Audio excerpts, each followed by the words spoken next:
Most personal finance guides offer a simple golden rule: save 3 to 6 months of your salary for emergencies. But following that exact phrasing or swinging wildly between financial extremes often leaves savers more vulnerable than they realize. The first trap is the debt spiral. Without a financial buffer, a single car repair or medical bill goes straight onto a credit card. That one-time cost immediately begins compounding, often at interest rates of 36% or more, creating a difficult-to-break debt cycle. To avoid that debt, many people react by hoarding cash. But this leads to a second trap. Stashing excessive amounts of money in a standard checking account allows inflation to quietly erode your purchasing power year after year. Every dollar sitting idle is a dollar not earning returns in the market, resulting in a massive gap of lost wealth over a decade. Finding true financial safety requires moving past these extremes. It involves calculating a specific mathematical sweet spot, a target that provides enough liquidity for a crisis without sacrificing the growth of your future net worth. Optimizing this fund starts by redefining your target. Calculating based on your gross salary is a mistake, because in a true crisis, you cut non-essentials.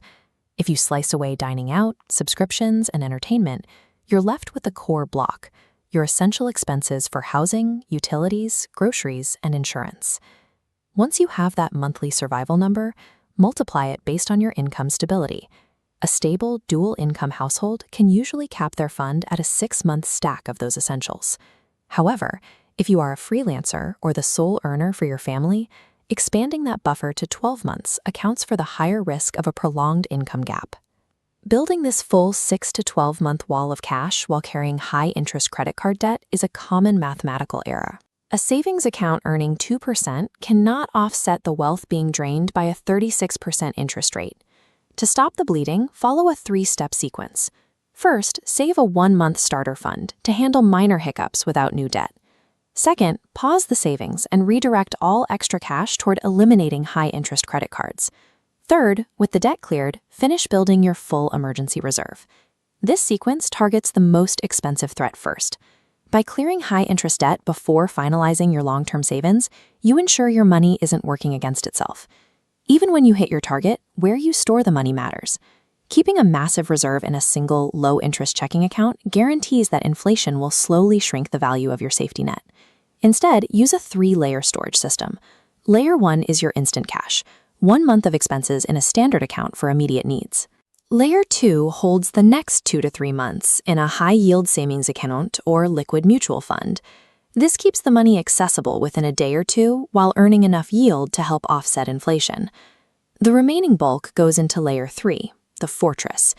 These funds are placed in short-term fixed deposits or CD ladders to capture higher interest rates. This structure ensures that if a prolonged crisis occurs, you can access the money in segments without disrupting your entire reserve.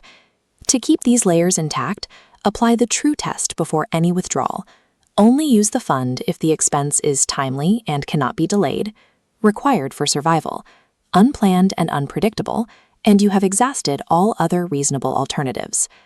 Combining these yield-bearing layers with a strict withdrawal framework ensures your cash stays liquid enough for a crisis without being quietly eroded by inflation during the quiet years.